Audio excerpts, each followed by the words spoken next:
예, 안녕하십니까? 오늘 금요일의 과학 터치에서 여러분을 만나게 된 경희대학교 여민경입니다. 오늘 만나 뵙게 돼서 반갑습니다. 저는 공과대학에서 생물 재료로 환경 문제를 해결하고자 많은 연구를 하고 있습니다. 그래서 오늘은 여러분께 이러한 생물의 굉장한 능력, 그리고 이것을 이용해서 환경 문제를 어떤 식으로 해결하고 있는지에 대한 내용을 소개해 드리고자 합니다. 그래서 오늘 제목이 생물 알고 보면 멋진 신세계라는 제목이 되겠습니다. 한번 저와 함께 같이 구경하러 가시죠. 여러분 생각하시기에 오늘날 주요한 환경 문제가 무엇이라고 생각을 하시나요? 뭐가 있을까요? 그렇죠. 많은 분들이 아마 플라스틱 문제를 떠올리실 겁니다. 그래서 미세 플라스틱, 또 플라스틱 오염에 대한 문제를 많이 생각하시는데요. 여기 이제 화면에 보시면 오른쪽에 굉장히 유명한 그림입니다. 이 내셔널 지오그래픽이라고 하는 그 잡지에서 굉장히 유명한 잡지인데, 이 잡지의 표지 그림으로 소개됐던 바로 그 사진이 되겠습니다. 뭐처럼 보이세요?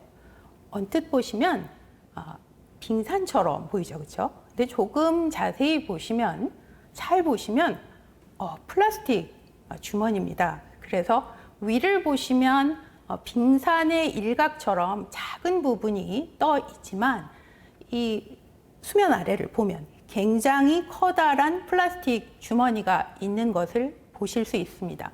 마치 우리가 알고 있는 플라스틱으로 인한 그런 오염 문제는 수면 위에 있는 빙산의 일각처럼 아주 작지만, 그 밑에 숨겨져 있는 여러 가지 환경 오염 문제와 그 밖에 생물에 대한 독성 문제 등은 상당히 크다는 것을 암시해 주고 있습니다. 이렇듯 우리가 사용하고 남은 플라스틱에 의한 환경 오염 이외에도 나머지 하나의 중요한 환경 오염 요인이 있습니다. 그것은 여러분이 이제 왼쪽 그림을 보시면 알 수 있는데, 과학자들을 비롯해서 계속 과학기술이 발달됐죠. 그러다 보니 새로운 화학물질을 계속 만들게 됩니다. 바로 이러한 신기술은 우리에게 굉장히 편리한 생활을 준 것이 맞죠. 제가 예를 하나 들어보겠습니다. 나노 기술을 한번 예를 들어보겠습니다. 나노 기술은 분명히 촉망받는 기술이 맞고요. 우리에게 멋진 미래를 보여줄 수 있을 겁니다. 하지만 이러한 기술로 만들어진 나노 물질은 원래 생태계에 있었던 것이 아닙니다. 그래서 굉장히 작은 사이즈인데, 보통 나노미터라고 하면 10의 -9승 정도의 굉장히 작은 입자를 말합니다. 얼마나 작으냐면 세포보다 작습니다. 그래서 이러한 나노 물질이 세포 안으로 들어갈 수 있고요. 이렇게 들어간 나노 물질은 특별한 독성들을 일으키게 됩니다. 그래서 이러한 문제들을 통틀어 봤을 때 환경 오염 문제는 첫 번째는 사람이 사용하고 남은 그런 쓰레기들이죠. 그래서 플라스틱 문제들이 거기에 해당될 것이고요. 두 번째는 사람에 의해서 개발된 기술에 의한 이러한 화학물질 오염 등을 우리는 생각해 볼 수 있겠습니다. 특히나 수생태 노출된 그 미세 플라스틱이나 나노 플라스틱의 문제는 조금 더 복잡합니다. 보통 이제 우리가 플라스틱을 사용하고 버리게 되면 그것이 자연 생태계에서 풍화작용을 거치게 됩니다. 풍화작용을 거치게 되면서 조금씩 작아지게 되는데, 마이크로 사이즈의 미세 플라스틱이 있고요. 또 심하면 나노 사이즈의 나노 플라스틱까지 작아집니다. 자, 그런데 이 플라스틱 자체는 그 자체의 독성뿐 아니라, 여기 왼쪽에 여러분이 그림을 보시면 알 수 있지만, 먹이 사슬에 의해서 1차 소비자, 2차 소비자 하는 식으로 상위의 소비자로 올라갈수록 생물 농축이 된다는 문제가 알려져 있습니다. 그래서 이러한 플라스틱의 오염 문제는 단순한 오염의 문제가 아니죠. 사람 또한 이러한 먹이 사슬에서 자유롭지가 않죠. 자, 두 번째는 이러한 플라스틱이 어떤 식으로 사람의 몸에 들어오는지를 과학자들이 조사를 해봤더니, 바로 이제 오른쪽에 그림을 여러분이 보시면 아는데, 의외로 음용수를 통해서 많이 우리 몸에 들어온다는 걸 알 수 있습니다. 사람이 물을 안 마시고 살 수 없잖아요. 그래서 먹는 물을 통해서 굉장히 많은 플라스틱이 우리 몸에 들어온다는 사실을 보여줍니다. 그러니 플라스틱 문제는 단순한 오염 문제를 뛰어넘는 독성의 문제까지 이르게 됩니다. 그리고 이제 해양이나 이런 데서 잡아들인 그러한 해양 생물들을 먹이로 했을 때 마찬가지로 이러한 플라스틱이 우리 몸에 들어오게 됩니다. 자, 그렇다면 이렇게 문제가 심각한 것을 그냥 두고 볼 수 있을까요? 그렇진 않겠죠. 자, 그래서 전 세계가 여기에 굉장히 많은 관심들을 가지고 있습니다. 여러분이 왼쪽 보시면 이 치약인데 미세 플라스틱 알갱이가 들어있는 치약입니다. 몇 해 전까지만 하더라도 세정제, 스크럽제, 또 치약 같은 그러한 소비재에 미세 플라스틱이 들어간 채로 팔았습니다. 이유는 미세 플라스틱을 사용해서 세정력을 높일 수 있고 가격도 굉장히 쌌기 때문이죠. 자, 이렇게 편리하게 세정용으로 사용이 됐지만 결과적으로 다른 생물의 몸에 축적된다는 사실을 알게 되면서부터는 이러한 미세 플라스틱은 더 이상 이러한 소비재에 포함되어서 팔지 않습니다. 생산하지 않고 팔지 못하게 전 세계가 규합하게 된 것이죠. 자, 바로 그 밑에 그림을 보신다면 마음이 아프네요. 자, 여러분이 보시기에 어떤 거죠? 플라스틱 고리에 껴있는 거북이를 여러분이 보실 수 있는데 플라스틱 고리가 전부 몇 개예요? 세 보시면 6개입니다. 이 플라스틱 고리는 6개들이 캔을 이렇게 포장하기 위한 그런 용도로 만들어진 것입니다. 즉 아주 작은 양의 이 플라스틱 고리를 가지고 캔을 손쉽게 포장할 수 있었기 때문에 편리함 때문에 많이 사용했고 사람들은 이렇게 6개들이 캔을 이 플라스틱 고리에 걸었다가 이거 떼어내고 바로 버리게 되는 거죠. 사람들이 무심코 버린 플라스틱 고리는 결과적으로 다른 생물들이 거기에 끼게 되는데 작았을 때는 왔다 갔다 하다가 이 거북이처럼 어느 순간에 더 이상 플라스틱 고리에서 벗어나지 못하게 되니 결과적으로는 바로 거북이의 등딱지가 이렇게 모양이 휠 정도의 이런 상황까지로 아주 힘들게 살아가고 있는 모습을 우리가 볼 수 있습니다. 그러니 그대로 있을 수는 없겠죠. 지금은 이 6개들이 이 플라스틱 고리를 더 이상 사용하지 않습니다. 그리고 캔을 여기 오른쪽에 보시는 것처럼 종이 포장을 통해서 포장을 하고 있습니다. 그 밖에도 흔히 명품 브랜드라고 하는 프라다 같은 데서도 그 바다에서 사용된 폐그물인 그 재생 나일론으로 백을 만듭니다. 가방을 만들죠. 그리고 이 가방은 굉장히 잘 팔릴 뿐 아니라 상당히 고가에 팔리고 있습니다. 이처럼 이러한 플라스틱 문제를 해결하고자 의기투합해서 많은 문제를 해결하고 있는 사실도 있습니다. 그러나 이게 다가 아니겠죠. 환경 문제가 생기면 무엇보다도 가장 효과적이고 빠른 방법은 환경 처리를 하는 것입니다. 과학기술을 이용한 환경 처리는 우리가 알고 있는 많은 환경 오염 문제를 해결해 왔습니다. 그래서 굉장히 좋은 환경을 우리에게 줬던 것은 사실입니다. 하지만 이러한 환경 오염 처리 과정에 사용된 화학 물질이 때로는 뜻하지 않은 상황을 맞이할 때도 있고요. 흔히 2차 오염을 일으키기도 합니다. 여기 이제 나와 있는 것처럼 코로나 시절을 맞이해서 코로나 시절에 제가 여러분을 못 만나고 있는, 대면 못하고 있는 상황하고 똑같군요. 자, 코로나 시절에 여러분 어떻게 하시죠? 항균 성분이 들어가 있는 비누로 세정을 하시죠. 손을 닦고 그리고 그런 세정제들, 항균제들을 사용하시죠. 항균제 안에는 뭐가 들어있냐면 항균 비누 같은데 트리클로산이라는 화학물질을 넣습니다. 트리클로산은 항균 효능이 굉장히 뛰어납니다. 그래서 이제 널리 사용이 되는 거죠. 사용되고 남은 트리클로산이 바다로까지 흘러들게 되면은 해양에서 뜨거운 햇빛과 만나면서 다이옥신으로 변모하게 됩니다. 다이옥신은 인간이 만든 화학물질 중에 가장 독성이 강하다고 얘기되는 정말 무서운 물질이죠. 그렇다면 단순히 항균을 위해서 트리클로산을 사용했을 뿐인데 뜻밖의 의도하지 않은 다른 오염을 일으킨다는 사실은 우리 모두를 놀라게 하지 않을 수 없습니다. 더 이상 트리클로산을 사용할 수 없겠죠. 그러나 완전히 사용하고 있지 않다, 이렇게 말할 수는 없습니다. 그리고 나머지 하나의 예를 들어본다면 수돗물을 우리나라 같은 경우는 강에서 이제 물을 끌어와서 정화해서 사용합니다. 그런데 정화하는 과정의 제일 끝에 염소 처리를 하게 되고, 염소는 그렇게 독성이 강한 물질이 아닙니다.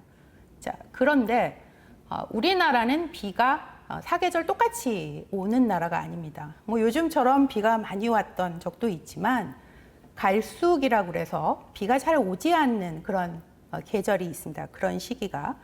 갈수기에는 비는 오지 않고요, 기온은 올라가고요. 그러다 보니 강물에 조류가 늘어나게 됩니다. 늘어난 조류에 그걸 가지고 이제 그 강물에 있는 거죠. 그걸 처리해서 수돗물로 만들 때는 문제가 하나 있습니다.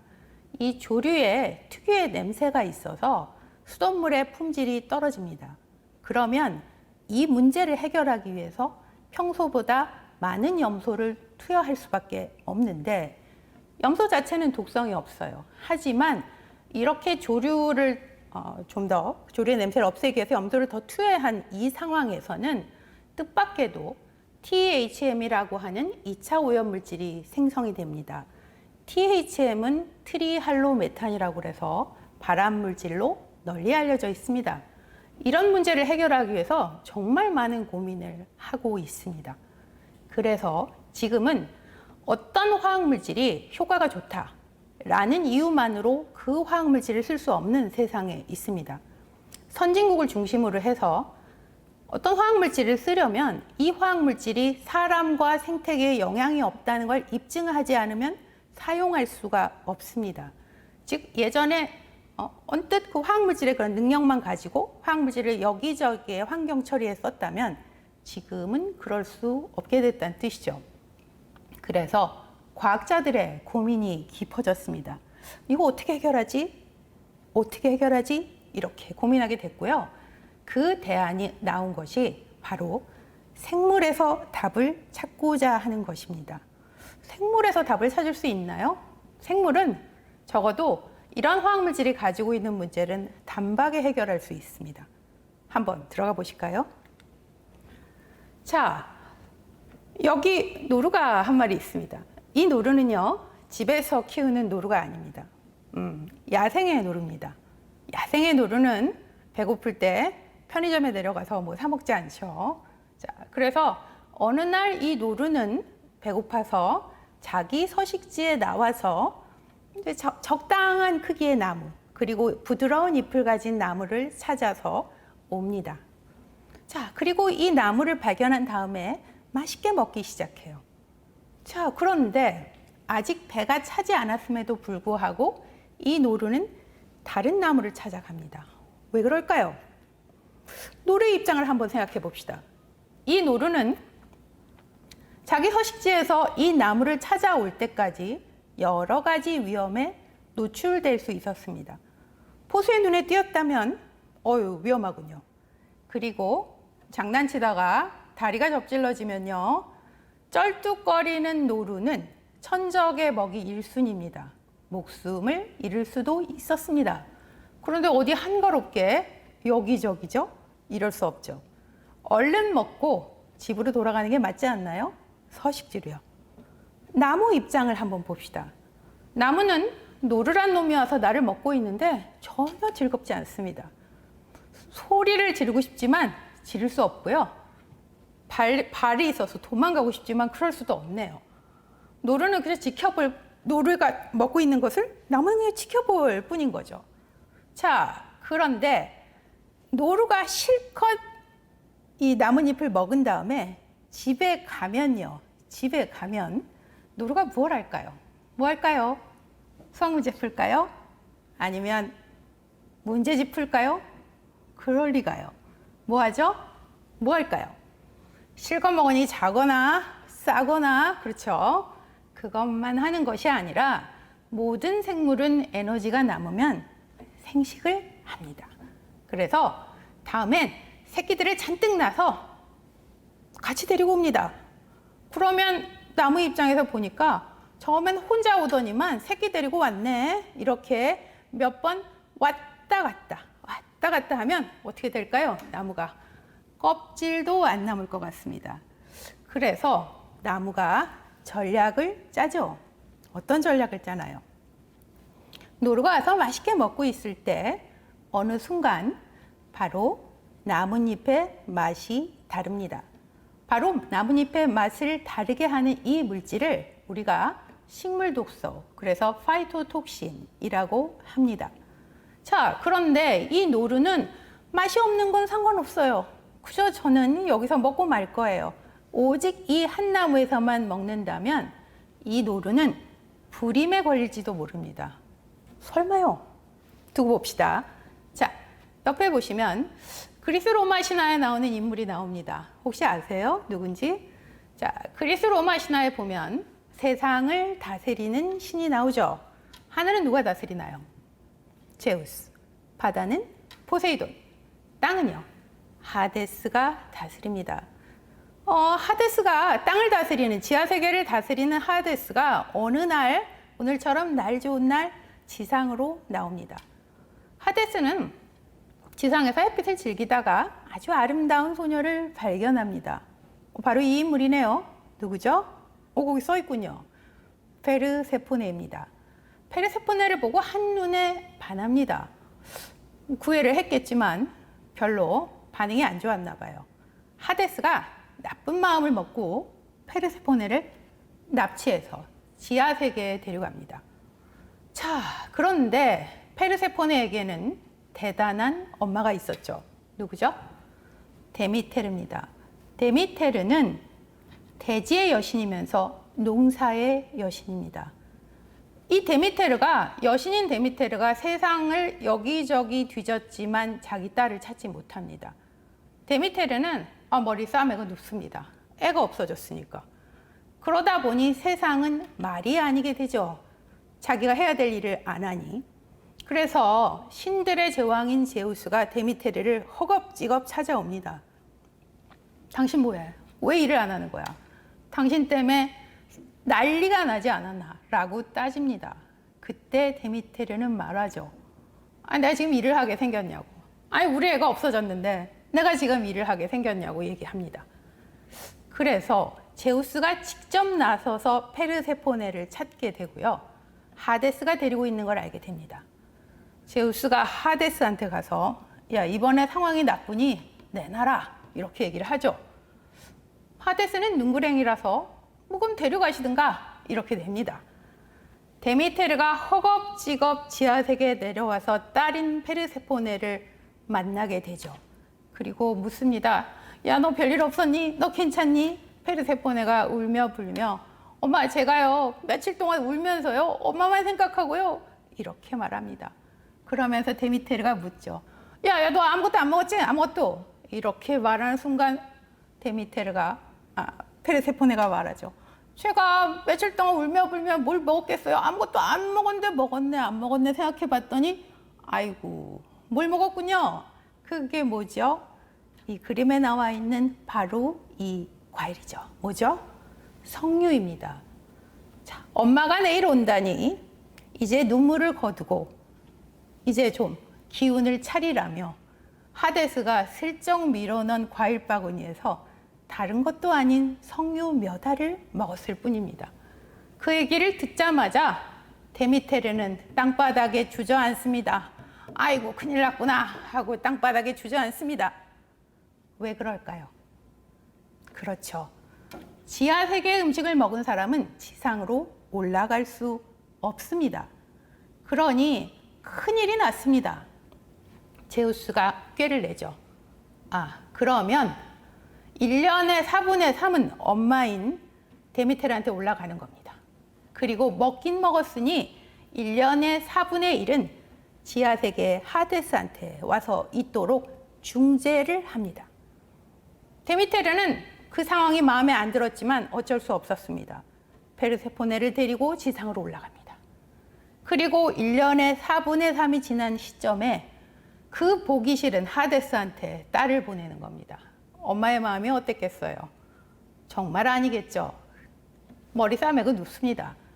데미테르가 일을 안 하고 시리에 빠져 있는 그 시간이 언제죠? 그렇죠. 바로 겨울철입니다.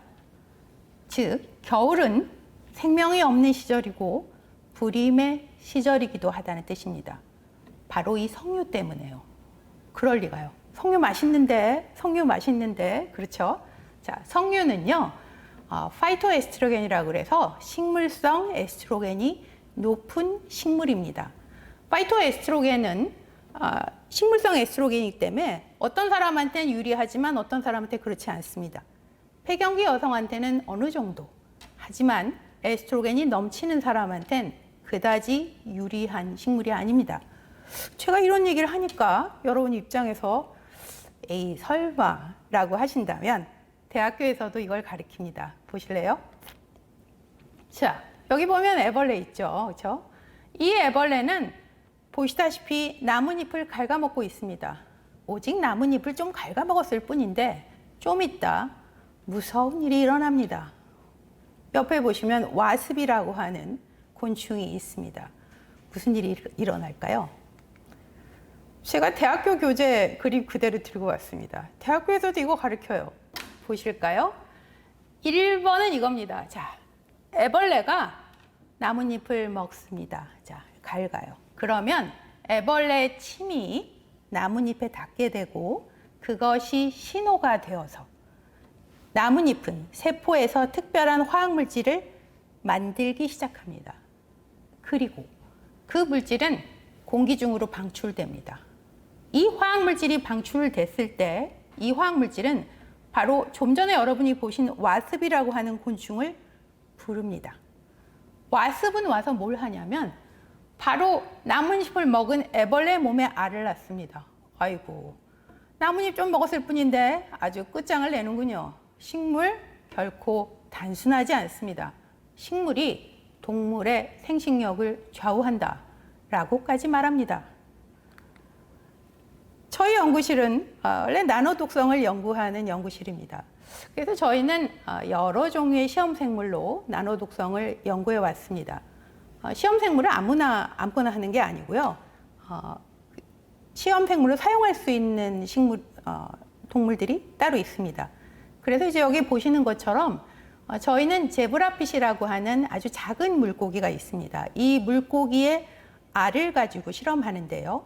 알이 48시간 내지 72시간이 지나면 부화를 합니다. 그 기간 동안에 나노물질에 노출이 되면 이 제브라피시의 알은 상당히 심각한 기형에 다다르게 됩니다. 여기 보시는 바와 같이 척추가 휜다거나 부종이 생긴다거나 하는 굉장히 심각한 독성을 갖게 되고요. 제브라피시만이 아닙니다. 저희가 인간 세포주라고 그래서 사람의 세포도 따로 배양해서 실험을 해보면 나노물질에 대해서 분명한 독성이 있습니다. 다양한 생물로 실험했을 때도 마찬가지인데 오직 이 생물만 그렇지 않았습니다. 히드라라는 생물인데 여러분 히드라 보신 적 있으세요? 히드라에다 나노물질을 노출하면은 제브라에 노출했을 때보다 제브라피시의 알에 노출했을 때보다 100배 이상 높은 나노물질에 노출했을 때도 히드라는 아무 문제가 없습니다. 그래서 저희가 처음에는 이 실험이 잘못된 것이 아닌가 해서 정말 여러 번 실험하고 체크했습니다. 근데 나중에 봤더니 이 히드라는 자포동물 중에 하나인데 이 히드라가 몸에 다른 기관이 없습니다. 그래서 오직 이제 몸통 그리고 촉수밖에 없어요. 그러면 히드라는 외부에서 공격이 들어오면 미생물이라든지 아니면 자기가 손상을 받게 되면은 그때 자기가 살기 위해서 항균성 펩타이드라고 하는 물질을 방출합니다. 이 항균성 펩타이드는 훨씬 고등한 생물들이 내는 것보다 굉장히 강합니다. 그래서 이런 거죠. 이가 없으니 잇몸이 일한다고 다른 소기관들이 없는 대신에, 다른 장기가 없는 대신에 바로 이 항균성 펩타이드로 가지고 나노물질의 독성을 강하게 받아친다는 것을 저희가 알게 됐습니다. 그래서 저희가 이제 실험을 해보니, 이 왼쪽 그림을 보시면 나오는데, 그 히드라의 한 부분의 나노물질을 이렇게 꽉 쥐고 있는 걸 볼 수 있습니다. 나노물질은 굉장히 작기 때문에 눈에 보이지 않아요. 그래서 현미경 사진이 될 텐데, 나노물질이 원래 저희가 사용한 것이 10나노메타 정도의 아주 작은 나노물질을 사용해서 독성을 테스트합니다. 그런데 히드라한테 한번 들어갔다 나오면 이 나노물질을 뭉쳐서 가지고 있습니다. 히드라가. 그리고 이 뭉쳐져서 나온 나노물질은 원래의 독성이 사라집니다. 그뿐만 아니라 유전 독성도 저희가 확인했는데 그 독성조차 사라질 뿐 아니라 부하율이나 그 밖의 이상률 같은 경우도 상당히 낮아지고 문제가 없는 것을 저희가 확인할 수 있었습니다. 그래서 이 AMPS 물질이라고 하는 항균성 펩타이드 물질은 굉장히 독특한 것이라는 걸 저희가 알아냈죠. 그런데 문제는 히드라는 그 크기가 1에서 2mm 정도 되는 작은 생물입니다. 그래서 저희가 이제 원하는 양의 그 물질을 얻기 위해서는 히드라를 굉장히 오랫동안 배양을 해야 됩니다. 그래서 저희가 고민에 빠져서 같은 자포동물로서 같은 일을 하는 생물이 뭐가 있을까를 찾아봤는데 바로 해파리가 그 일을 한다는 것을 알게 됐습니다. 해파리는 우리나라 연근에 많이 있습니다. 이 해파리의 특성도 마찬가지인데 해파리도 자기가 공격을 받게 되면 이 항균성 펩타이드 물질을 방출합니다. 그래서 저희는 이 해파리를 가지고 미세 플라스틱, 나노 플라스틱에 대한 독성을 테스트해 봤습니다. 여기 이제 사진을 보시면 제브라피쉬의 폐 발생이라고 해서 알이 부화되는 과정 중에 저희가 실험한 것을 여러분이 보실 수 있는데요. 저희가 사용한 것은 나노 플라스틱입니다. 나노 플라스틱은 눈으로 보이지 않습니다. 나노 사이즈니까요. 그래서 저희가 형광을 입혀서 형광 현미경 밑에서 이 형광 발색이 된 것을 볼 수 있는 것입니다. 보시면요, 그 형광 발색이 된 나노 플라스틱이 제브라피쉬 몸 안에 들어가 있는 것을 확인하실 수가 있습니다. 문제는 나노 플라스틱은 직접 들어갈 수 있는 것뿐만 아니라 생태계에서 굉장히 위험한 물질로 알려져 있는 잔류성 유기오염 물질이라고 하는 팝스 물질을 같이 끌고 들어갑니다. 팝스라고 하는 잔류성 유기오염 물질은 세대를 넘어가도 분리되지 않습니다. 생물 축적의 1순위 물질입니다. 그러니 나노물질만, 나노플라스틱만 몸으로 들어가는 것이 아니라 그러한 잔류성 유기오염 물질도 이 플라스틱과 같이 우리 몸에 들어간다는 것을 저희가 확인을 했습니다. 그래서 이 문제를 해결하기 위해서 해파리에서 바로 항균성 펩타이드를 추출을 해서 실험을 해봤더니 여기 이제 그림에서 보시면 밑으로 갈수록 저희가 농도가 좀 더 높아진 해파리 항균성 펩타이드 물질을 노출한 것인데 원래 그 생체 안에 들어가던 나노 물질이라든가 또 잔류성 유기오염 물질이 들어가지 않는 것을 확인할 수 있었습니다. 이처럼 생태계에서 있는 생물을 가지고 나노 플라스틱의 문제 그리고 잔류성 유기오염 물질이 우리 몸 안에 들어오는 것을 차단할 수 있을 뿐 아니라 나노 플라스틱을 포집해 버릴 수 있다는 사실을 저희가 알게 된 것이죠. 자, 그렇다면 이러한 생물체에서부터 나온 이런 결론은 어떤 장점이 있을까요?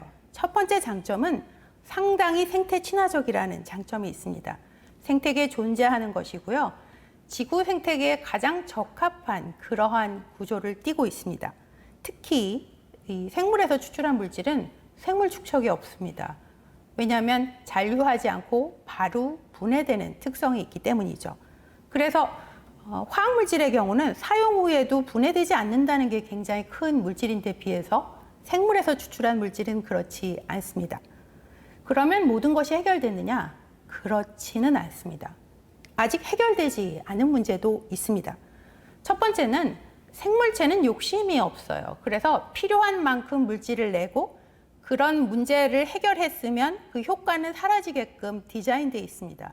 그래서 문제를 해결하고자 하는 그 상황, 일을 끝난 다음에는 효과가 계속되는 것이 아니라 지속성이 낮다는 문제가 있습니다. 그래서 필요한 만큼 효과를 지속하는 그러한 기술이 필요하고요. 또 하나는 생물 재료이기 때문에 생물이 아무 때나 그 물질을 잔뜩 만들어서 저장하지 않습니다. 자기가 공격을 받았거나 필요하다고 생각할 때만 물질을 내는 것이죠. 그래서 저희가 그런 조건을 맞춰주기 위해서는 생물 재료를 구하는 그런 조건, 그것을 배양하는 조건, 이런 것들을 좀 더 해결해야 되는 문제라고 생각이 됩니다. 자, 그렇다면 이러한 문제가 있는 생물 재료가 그럼에도 불구하고 우리가 생각해 볼 만한 재료냐는 퀘스천이 생깁니다. 답은 당연하다입니다. 자, 왜냐하면 환경 규제가 굉장히 많이 바뀌었습니다. 앞서도 제가 말씀을 드렸는데요. 2006년에 유럽연합 EU에서 화학물질에 대한 등록, 평가, 승인, 그리고 제한이라고 해서 Registration, Evaluation, Authorization에 대한, 케미칼에 대한 이러한 그 제도를 우리가 앞에 자를 띄어서 리치라고 합니다. 리치라고 하는 이 제도는 어떤 화학물질이라고 할지라도 그 화학물질을 시장에 내놓기 전에 화학물질이 가지고 있는 사람한테 문제가 있는지, 생태계에 문제가 있는지를 확인하는 연구 자료를 내놓고 거기서 통과가 돼야 팔 수 있는 승인이 떨어지는 겁니다.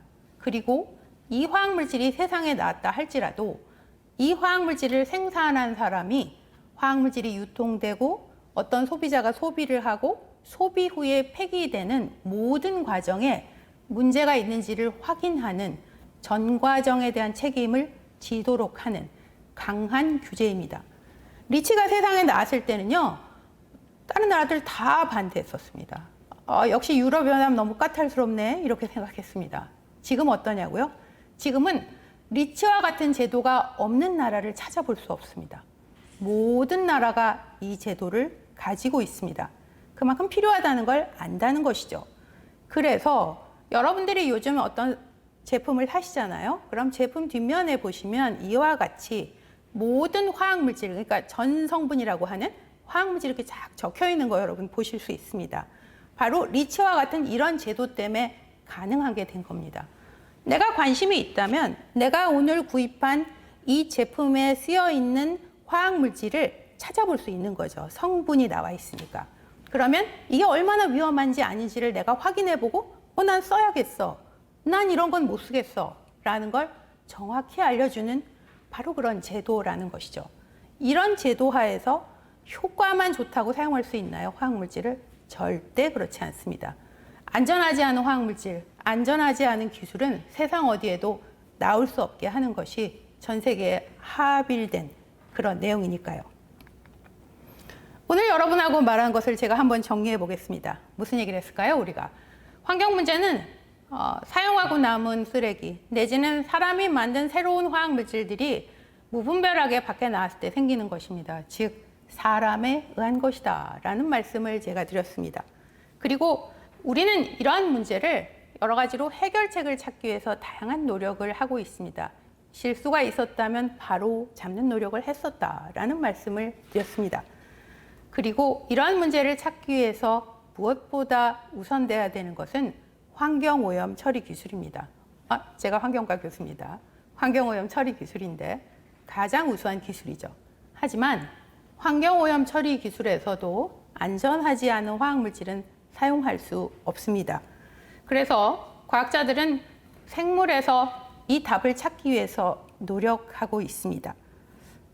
화학물질에서 굉장히 빠른 효과가 가장 선이던 시절은 지나갔습니다. 사람과 생태계에 문제를 주는 화학물질은 더 이상 사용될 수 없습니다. 그만큼 강한 규제가 전 세계에 합일된 규제가 진행되고 있기 때문이죠. 그래서 이제는 더 안전하고 생물 축적이 없는 생태 친화적인 재료를 사용해야 되고요. 거기에 대한 답을 우리는 생물에서 찾는다는 것입니다. 완벽하진 않습니다. 하지만 해결해야 될 문제는 저와 같은 과학자들이 애쓸 뿐 아니라 오늘 들은 여러분들 중에 이 문제를 같이 해결할 수 있는 사람도 있겠죠. 네, 감사합니다. 좋은 강연을 해주신 염인경 교수님께 감사드립니다. 유튜브 실시간 댓글로 올라온 질문에 대한 질의응답 시간을 가지도록 하겠습니다. 첫 번째 질문입니다. 생물에 의한 독성 제거를 더욱 활성화하기 위해서 인간이 할 수 있는 노력이나 실천 방법에 어떤 것들이 있을까요? 라는 질문이 올라왔습니다. 제가 답하면 되나요? 네. 예. 일단 저희가 하고 있는 일이 거기에 해당되는 것인데요. 그 생물 재료가 가지고 있는 고유 특성을 더 증대하기 위한 여러 과학적인 방법이 있습니다. 그것은 물질을 추출하는 방법을 늘리는 것. 그리고 또 하나는 여러분이 들어보셨겠지만 요즘엔 여러 가지 좋은 과학기술이 있습니다. 그래서 생명공학 기술을 이용해서 다른 생물로부터 이 물질을 더욱더 늘리는, 예를 들면 많이 알려진 미생물 공장 같은 게 거기에 해당되겠죠. 그리고 또 하나는 이러한 생물에 나오고 있는 특별한 이 물질의 구조를 저희가 유전적으로 파악을 해서 그 물질을 따로 생산하는 기술을 진행하고 있습니다. 답은 역시 과학기술이 되겠죠. 그리고 또 하나는 여러분 주변에 어떤 능력이 있는 생물이 있는지 아직 우리 잘 모릅니다. 지켜보는 거죠. 찾아보는 겁니다. 네, 감사합니다. 그리고 두 번째로 슬라이드 12번에서 그 장단점으로 언급하신 부분에서 단점으로 언급하신 효과의 지속성이 낮은 문제를 어떤 식으로 접근해서 해결을 하면 될지 질문이 올랐습니다. 네네. 이 효과가 낮은 것, 그러니까 원하는 만큼의 효과를 지속하고 싶을 때 일부 해결했던 경우도 있습니다. 제가 한 예를 들어 드리면요. 앞서서 제가 이제 생물을 이용해서 여러 가지 제품 같은 거 만드는 얘기 해드렸습니다. 근데 뭐 생물의 특성을 가지고 살충제를 만든다거나 아니면 이제 약을 만든다거나 뭐 살균제를 만든다거나 하는 그런 제품들이 많이 나와 있고요. 여러분이 사용하시는 항생제 중에 상당 부분은 생물에서 추출된 겁니다. 자, 그런데 살충제 중에 피레트린이라고 하는 것이 있는데 그게 생물에서 추출을 하면 독성이 좀 적으면서 잔류성이 적습니다. 문제는 이거죠. 효과의 지속성이 낮다는 겁니다. 그래서 합성 피레트린유를 만들어서 생물체 자체가 가지고 있는 약간 부족한 내용을 좀 더 올리는 그런 과학적인 접근을 한 경우도 있습니다. 그러니까 생물 재료만으로 모든 게 안 될 수 있으니 거기에 안전한 화학기술과 물리적인 구조 등을 변형시켜서 문제를 해결하고자 한다는 것입니다.